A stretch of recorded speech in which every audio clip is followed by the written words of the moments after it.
ಯುವ ಪೀಳಿಗೆಯನ್ನು ವಿಜ್ಞಾನದತ್ತ ಆಕರ್ಷಿಸುವುದು ವಿಜ್ಞಾನ ದಿನಾಚರಣೆಯ ಮುಖ್ಯ ಉದ್ದೇಶ. ಬಿಎಚ್ ಭಾಗವಾನ ಜೋಯಿಡಾ ತಾಲೂಕಿನ ರಾಮನಗರ ಗ್ರಾಮ ಪಂಚಾಯತ ವ್ಯಾಪ್ತಿಯ ಸರ್ಕಾರಿ ಹಿರಿಯ ಪ್ರಾಥಮಿಕ ಕನ್ನಡ ಹನುಮಾನಲೇನ್ ಶಾಲೆಯಲ್ಲಿ ರಾಷ್ಟ್ರೀಯ ವಿಜ್ಞಾನ ದಿನಾಚರಣೆಯ ನಿಮಿತ್ತ ವಿಜ್ಞಾನ ವಸ್ತು ಪ್ರದರ್ಶನ ಕಾರ್ಯಕ್ರಮ ನಡೆಯಿತು.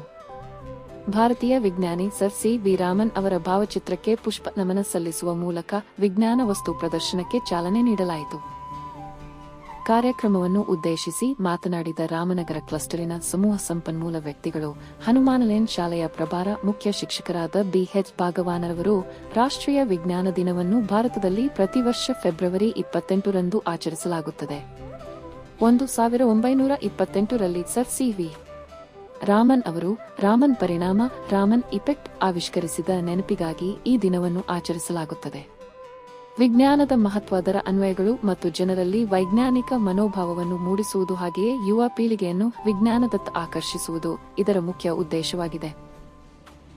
ಜನಸಾಮಾನ್ಯರಲ್ಲಿ ವಿಜ್ಞಾನ ಮತ್ತು ತಂತ್ರಜ್ಞಾನದ ಮಹತ್ವದ ಬಗ್ಗೆ ಅರಿವು ಮೂಡಿಸುವುದು, ವಿದ್ಯಾರ್ಥಿಗಳಲ್ಲಿ ವೈಜ್ಞಾನಿಕ ಮನೋಭಾವನೆಯನ್ನು, ವಿಜ್ಞಾನ ಕ್ಷೇತ್ರದಲ್ಲಿನ ಹೊಸ ಸಂಶೋಧನೆಗಳು ಮತ್ತು ಸಾಧನೆಗಳನ್ನು ಪ್ರದರ್ಶಿಸುವುದು, ಕುರುಡು ನಂಬಿಕೆಗಳನ್ನು ಹೋಗಲಾಡಿಸಿ ತಾರ್ಕಿಕ ಚಿಂತನೆಯನ್ನು ಉತ್ತೇಜಿಸುವುದು ಈ ಕಾರ್ಯಕ್ರಮದ ಉದ್ದೇಶ ಎಂದು ಹೇಳಿದರು.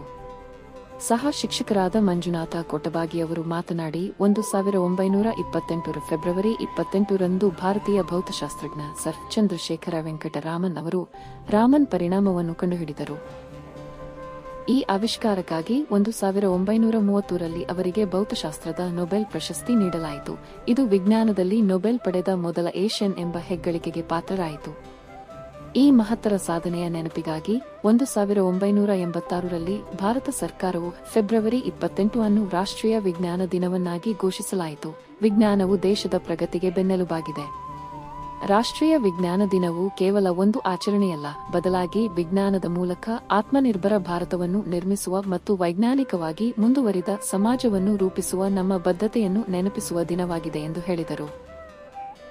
ವಿದ್ಯಾರ್ಥಿಗಳು ಮಾನವನ ಹೃದಯ, ವಿಸರ್ಜನಾಂಗವ್ಯೂಹ, ಜೀರ್ಣಾಂಗವ್ಯೂಹ, ನಿಂಬೆ ಹಣ್ಣಿನಿಂದ ಲೈಟ್ ಬೆಳಗುವುದು, ಸಾಂದ್ರತೆ, ಸೂಪರ್ ಡ್ಯಾಂ, ಚಂದ್ರಯಾನ, ಜಲಚಕ್ರ, ಸಸ್ಯದ ಜೀವನ ಚಕ್ರ, ಗಾಳಿಗೆ ತೂಕವಿದೆ, ಮಳೆ ನೀರಿನ ಕೊಯ್ಲು, ಮಣ್ಣಿನ ಪದರಗಳು, ದ್ಯುತಿ ಸಂಶ್ಲೇಷಣೆ ಕ್ರಿಯೆ, ವಾಯು ಮಾಲಿನ್ಯ, ಭೂಮಿಯ ಮೇಲಿನ ಪದರಗಳು, ಸೌರಮಂಡಲ, ಕಾಲಗಳು ಕುರಿತಾದ ಮಾದರಿಗಳನ್ನು ವಿದ್ಯಾರ್ಥಿಗಳು ಪ್ರದರ್ಶಿಸಿ ಅದರ ವಿವರವಾದ ಮಾಹಿತಿಯನ್ನು ನೀಡಿದರು. ರಾಮನಗರ ಪ್ರೌಢಶಾಲೆಯ ಸಹ ಶಿಕ್ಷಕರಾದ Gurav sir, Rathod sir, Joshi madam ನಿರ್ಣಾಯಕರಾಗಿ ಆಗಮಿಸಿ ಮಕ್ಕಳು ಮಾಡಿದ ಮಾದರಿಗಳನ್ನು ನೋಡಿ ಅಂಕಗಳನ್ನು ಕೊಟ್ಟು ಪ್ರಥಮ, ದ್ವಿತೀಯ, ತೃತೀಯ ಆಯ್ಕೆ ಮಾಡಲು ಸಹಕಾರ ನೀಡಿದರು. ಪ್ರಥಮ ಬಹುಮಾನ ಅಪೂರ್ವ ಘನಶ್ಯಾಮ ಮಿರಾಶಿ, ದ್ವಿತೀಯ ಬಹುಮಾನ ಕುಮಾರಿ ಮೀನಾಕ್ಷಿ ಶಳ್ಕೆ, ತೃತೀಯ ಬಹುಮಾನ ತೇಜಾ ನಾರಾಯಣ ಗಾವಡೆ ಪಡೆದರು. ಸ್ಪರ್ಧೆಯಲ್ಲಿ ಭಾಗವಹಿಸಿದ ಎಲ್ಲಾ ಮಕ್ಕಳಿಗೆ ಸಮಾಧಾನಕರ ಬಹುಮಾನವನ್ನು ನೀಡಲಾಯಿತು. ಶಾಲೆಯ ಸಹ ಶಿಕ್ಷಕಿಯರಾದ ನಾಗರತ್ನ ಮೊಗೇರ, ಅನಿಸ್ ಫಾತಿಮಾ, ಸುನೀತಾ ಆರ್, ಸಂಜನಾ ಮಿರಾಶಿ ಕಾರ್ಯಕ್ರಮದಲ್ಲಿ ವಿದ್ಯಾರ್ಥಿಗಳಿಗೆ ಮಾರ್ಗದರ್ಶನ, ಸಹಕಾರ ನೀಡಿದರು. ಕೊನೆಯಲ್ಲಿ ಕಾರ್ಯಕ್ರಮದ ನಿರ್ಣಾಯಕರಾಗಿ ಆಯೋಜನೆಗೆ ಸಹಕರಿಸಿದ ಎಲ್ಲರನ್ನೂ ಶಾಲೆಯ ಪರವಾಗಿ, ಎಸ್ಡಿಎಂಸಿಯವರ ಪರವಾಗಿ, ಸಹ ಶಿಕ್ಷಕ ವೃಂದದವರ ಪರವಾಗಿ ಶಾಲೆಯ ಪ್ರಭಾರ ಮುಖ್ಯ ಶಿಕ್ಷಕರಾದ ಬಿಎಚ್ ಭಾಗವಾನ ಅಭಿನಂದನೆಗಳನ್ನು ಸಲ್ಲಿಸಿದರು.